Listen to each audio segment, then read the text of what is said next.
Tervetuloa uuden videon pariin, on Ruhis. Kerron vaan lyhyesti itsestäni. Olen ohjelmistokehittäjä ja mua kiinnostaa koodaus, sijoittaminen, budjetointi ja korruptiot. Eli jaan puhun näistä aiheista ja tänään aiheena on luottokortti. Eli tarvitaanko oikeasti luottokortti ja jos tarvitaan, miten käytetään sitä hyväksi. Yhdysvalloissa on käytössä Credit Card Score, eli luottokorttia käyttämällä voit nostaa sun tasoa, että susta tulisi hyvä asiakas pankille.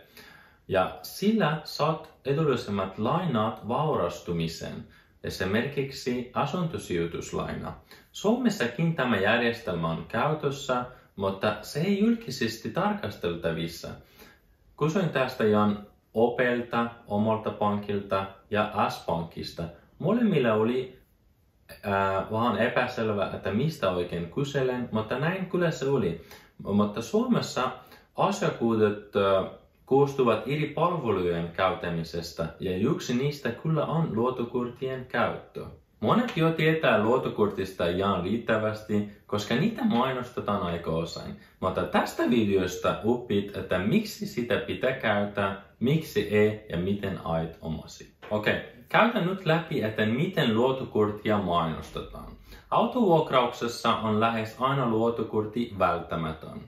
Esimerkiksi voi korvata vialliset tuotteet tai tilamassit tuotteet, joita et koskaan saanut. Sisältää vakuutuksen, joka voi korvata varastetut tavarat, mikä on ostettu luottokortilla. Ja osa niistä sisältää matkavakuutuksen, esimerkiksi vaikka matkalla on aukko häviää, mutta jos se sisältää, se on halvempi kuin tavallisen matkavakuutus. Eli siis näillä keinoilla pankit haluaa sun hankivan luottokortti. En sanoisi, että nämä on ihan huonommat edut, mutta mikä pankki ei kerro tai ei tarvitsekaan kertoa on se, että luottokortti voi nostaa sun menoja. Eli silloin sä tuhlaat enemmän rahaa, enemmän kuin sun debitkortilla. Eli silloin sulla on enemmän ostovoimaa, vaikka ne on laina, jolla on iso korko. 8-13%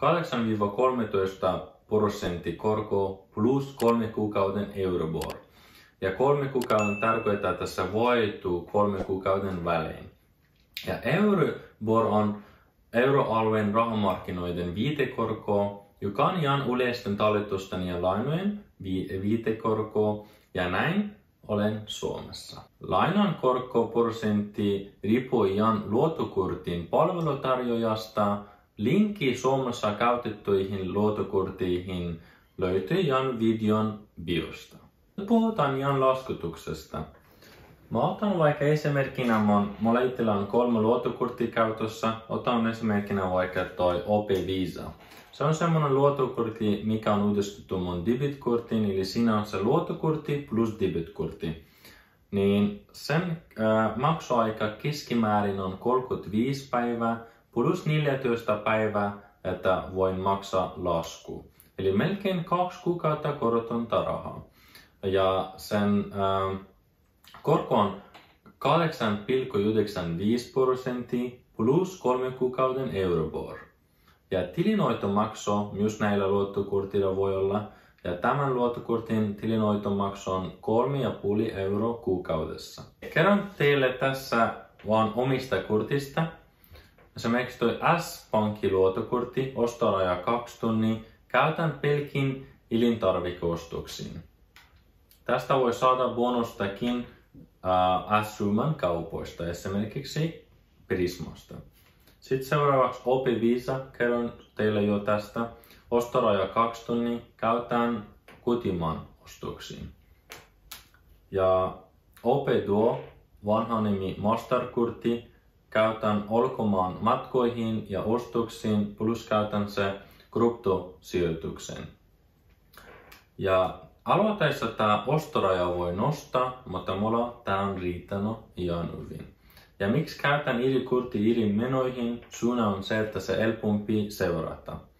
Eli se on hyvä budjetointitapa. Tärkeä hetki. Kun meillä on käytössä luottokortin avulla korotonta rahaa, niin miten käytetään sitä hyväksi? Mutta ennen sitä en ole sijoitusneuvoja ja kaikki tekevät omat sijoituspäätöksensä itse. Niin mietin, nyt on hyvä aika sijoittaa, kun ne uudet osakeet ovat alennusmyynnissä. Ja niitä voi ostella Jan käytämällä luottokortin korotonta rahaa, mutta käytä niitä Jan fiksusti, koska siinä on se riski, että se on vaikea ajoita markkinaa, koska emme pysty ennakoida tulevaisuutta, mutta vain kun tiedät, että tämmöisen mahdollisuus on käytössä. Yes, tässä yksi vinkki. Jos sulla on käytössä luottokortti, mutta se on uudistettu sun debitkortin, niin sun pitää yllätä sun korttia. Mutta miten käytät lähimaksua, jos sulla on vaikka iPhone kautossa, niin voit lisätä sun luottokortti Apple lompakkoon ja sin kautta voit maksaa lähimaksua. Ja tässä lopussa, että miten ajat oma luottokorttiasi. Valitaan, että olet täysikäinen ja sulla on tarpeeksi vuosituloja. Ja mikä pankki sulla nyt on, niin käy tsekkaamassa niiden tarjoamat luottokortit ensisijaisesti, että ne kaikki asiat hoituvat samassa paikassa. Ja jos olet opiskelija, niin eikä vaikea saada luottokortti, mutta aina voi kysyä. Kun ajat oman korttisi, niin hakemuksessa sulta kysytään, että montako prosenttia haluat maksaa velkasaldosta. Oletus on joko 30-20%, sun ei tarvitse valita sitä siinä vaiheessa, mutta itse kun kortti on ajettu, eli sulla on silloin kortti jo, niin silloin käy vaihtamassa asutuksessa velkasaldo 100%. Ja näin sä vältät korot, että sä et joudu maksamaan mikään korkoa. Ja miksi hakemuksen ajalla sun ei tarvitse kertoa, että haluat 100%, koska voi olla, että ne yllätä sun hakemuksen. Koska näillä tavalla pankit tienaavat rahaa, niin sun ei tarvitse siinä vaiheessa vaihtaa, mutta itse kun kortti on ajettu, sit vaihtaa sen 100% velkasaldosta. Tällainen video tällä kertaa. Kommentoikaa millaisen videon haluat seuraavaksi. Tykkää videosta, tilaa kanavaa ja nähdään seuraavassa videossa.